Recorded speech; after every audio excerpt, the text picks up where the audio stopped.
你屋企嘅小朋友係咪十問九唔應？喺呢個時候你就用一招欲擒故縱去搞掂佢哋。首先揀佢中意食嘅食物，然之後擺喺一個透明盒入邊。咁你要確保到佢唔可以自己開到呢個盒嘅。然之後咧就將成個盒交俾佢。當佢攞到呢個盒嘅時候，佢就會用一切嘅方法去開嘅啦。甚至乎佢會主動將個盒交俾你，希望你幫佢開添。你記住同佢講，我唔得閒喎，我做緊嘢喎，一陣先啦。佢就會好唔耐煩咁樣攞翻呢個盒走啦。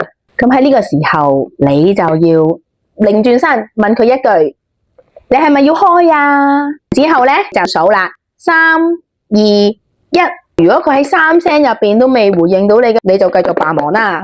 如果3聲內佢攞住個盒即刻嚟揾你，你就要讚佢，哇！你有應到媽咪喎，媽咪即刻幫你開先。咁佢就知道原來應媽咪咧係有着數嘅，之後咧就唔會唔應你噶啦。